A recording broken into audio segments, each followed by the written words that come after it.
श्री वारा पुराण 189वां अध्याय श्राद्ध के दोष और उसकी रक्षा की विधि। धारनी ने कहा, भगवान, ब्राह्मण, क्षत्रिय, वैश्य और शूद्र, इन चारों वर्णों को जिस विधि से श्राद्ध करना चाहिए, इन्हें जैसे अशोच लगता है और जैसे शुद्ध होते हैं तथा जिस विधि से प्रेत की सदगति के लिए भोजन आदि कराने का विधान है, यह प्रसंग मैं सुन चुकी। प्रभु, ऐसा वर्णन मिलता है कि चारों वर्णों के सभी व्यक्तियों का कर्तव्य है कि उत्तम ब्राह्मण को ही दान दे। मेरे हृदय में यह शंका है कि दान किसे देना उचित है। प्रेत श्राद्ध का दान ग्रहण करना निंदित एवं गरित कार्य है। अतः पुरुषोत्तम, आपसे मैं यह भी जानना चाहता हूँ कि विप्र समाज में जिस ब्राह्मण ने प्रेत भाग स्वीकार कर लिया, वह क्या कर्म करे जिससे उसके पाप दूर हो जाए और दाता का भी श्रेय हो। सूर्य जी कहते, ऋषियों, जब पृथ्वी देवी ने इस प्रकार परम प्रभु से प्रश्न किया तो शंख एवं दुंदुभियों की ध्वनि होने लगी। उस समय वारा रूपधारी भगवान नारायण ने भगवती वसुंधरा से कहा।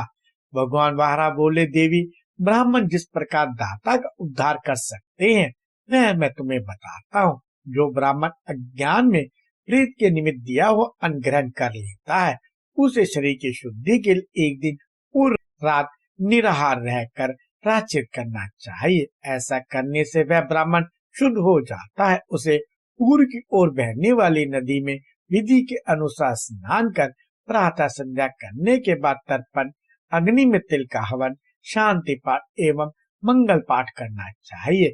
फिर पंचगव्य पाठ और मधुपर्क का सेवन परम शुद्धि का साधन है। तदंतर गुल्लर की लकड़ी से बने हुए पात्र में शांति का जल लेकर वह ब्राह्मण अपने घर का मार्जन करे।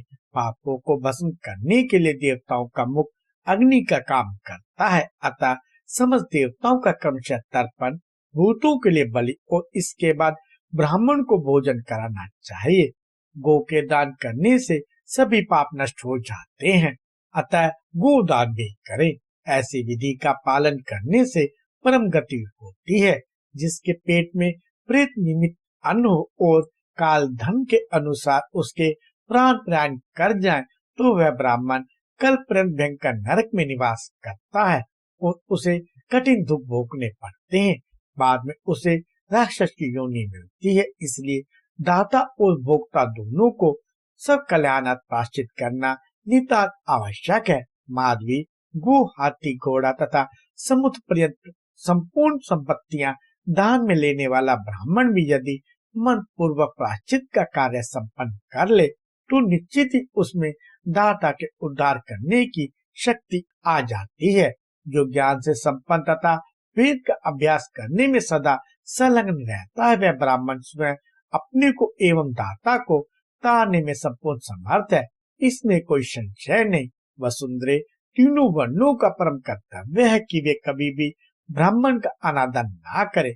देव कार्य के अवसर पर, जन्म क्षेत्र के दिन, श्राद्ध की तिथि में, किसी पर्व काल पर अथवा प्रेत संबंधी कार्य में प्रवीण ब्राह्मण को सम्मिलित करें।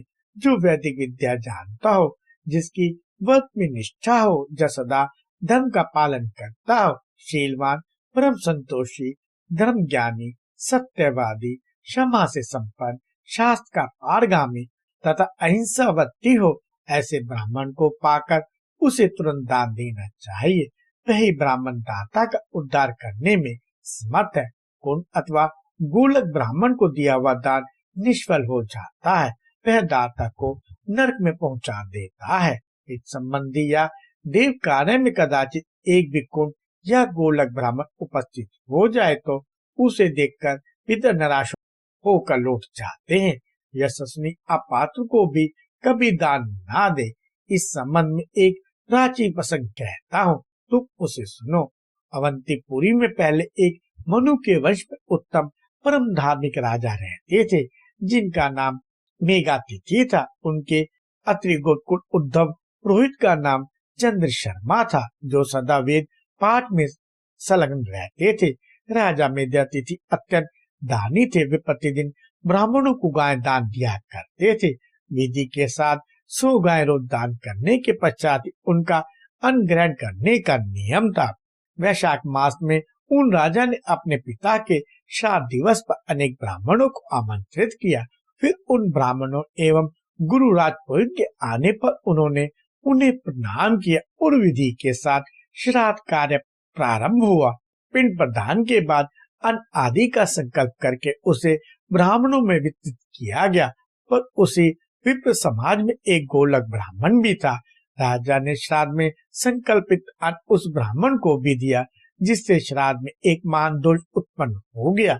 इसी कारण से राजा मेघातिथि के पितृ स्वर्ग से नीचे उतर आए और उन्हें कांटों से भरे हुए जंगल में रहना पड़ा और रात दिन भूख प्यास की पीड़ा उन्हें सताने लगी। एक समय की बात है, स्वयं राजा मेघातिथि संयोगवश 2-3 परिजनों के साथ मृग्या के लिए उस जंगल में पहुंच गए। राजा ने वहां उन पितरों को देखकर पूछा, महानुभाव, आप लोग कौन हैं और आप लोगों की ऐसी दशा कैसे हुई? आप सभी किस कर्म के कारण यह दारुण दुख भोग रहे हैं? यह मुझे बताने की कृपा करें। पितरों ने कहा, हमारे वंश की निरंतर वृद्धि करने वाला एक शक्ति संपन्न पुरुष है, लोग उसे मेघातिथि कहते हैं। हम सभी उसी के पितर हैं, किंतु इस समय नरक में पड़े हैं। देवी उस समय पितरों की यह बात सुनकर राजा मेघातिथि के हृदय में दुख हुआ। उन्होंने पितरों को सांत्वना दी, साथ ही कहा, पितृगण, मेघातिथि तो मैं ही हूँ, आप लोग मेरे ही पितर हैं। मैं जानना चाहता हूँ किस कर्म के दोष से आपको नरक में जाना पड़ा है। पितर बोले, पुत्र, तुमने जो हम लोगों के लिए श्राद्ध में अन्न संकल्प किए, दैवश वह अन्न एक गोलक ब्राह्मण के पास पहुंच गया, अतः श्राद्ध कम दूषित हो गया। उसी के फलस्वरूप हमें नरक में जाना पड़ा और उसी समय से हम दुख भोग रहे हैं। हमारे मन में इच्छा है कि हमको किसी प्रकार पुनः स्वर्ग सुलभ हो। पुत्र, तुम तो संपूर्ण प्राणियों के हित में सदा संलग्न रहते हो। दान करना तुम्हारा स्वाभाविक गुण है। तुम्हारे द्वारा अनगिनत गायें दान में दी जा चुकी हैं, दक्षिणाएं भी तुमने पर्याप्त दी है। इसी पुण्य के प्रभाव से हम स्वर्ग पाना चाहते हैं, पर तुम्हें पुनः एक बार श्राद्ध करना चाहिए, जिससे हम सभी पितरों का उद्धार हो सके। वसुंधरे पितरों की बात सुनकर राजा मेघातिथि घर वापस गए और उन्होंने अपने पुरुष चंद शर्मा को बुलाकर और उनसे उपयुक्त वृत्तांत कहा तथा पुनः श्राद्ध करने की इच्छा व्यक्त की और निवेदन किया कि इस श्राद्ध में कुंड गोलक ब्राह्मण सर्वदा न बुलाए जाएं। देवी राजा मेघातिथि के आदेश से पुरुष चंद शर्मा ने ब्राह्मणों को पुनः बुलाकर पिंडदान एवं श्राद्ध संपन्न कराया और ब्राह्मणों को भोजन कराया। फिर दक्षिणाएं देकर उनकी पूजा की। इसके बाद सबको विदा करके उन्होंने स्वयं प्रसाद ग्रहण किया। तत्पश्चात राजा पुनः वन में गए और वहां उन्होंने अपने उन पितरों को हष्ट पुष्ट और परम पराक्रमी रूप में देखा। अब उन नरेश के हर्ष की सीमा न रही।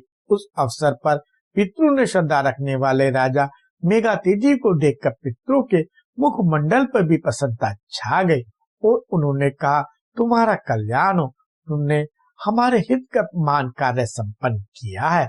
अब हम स्वर्ग को जाते हैं।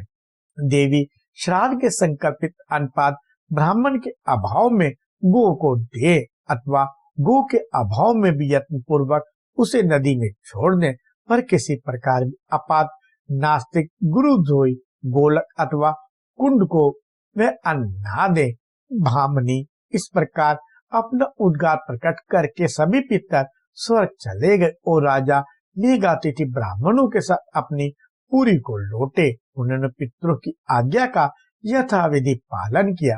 देवी, यह इसलिए मैंने तुम्हें बताया कि एक भी उत्तम ब्राह्मण मिल जाए तो वही पर्याप्त है। उसी की कृपा से यह कर्ता कठिनाई से तर सकता है, इसमें कोई संशय नहीं। वह एक ही विप्र दातों को इस प्रकार पार करने में समर्थ है, जैसे आकाश जल को पार करने के लिए एक नाव। वसुंधरे, अतः सुपात्र ब्राह्मण को ही दान देना चाहिए। देवता, दानव, मानव, राक्षस, गंधर्व और उरग, इन सभी के लिए यह विधान है।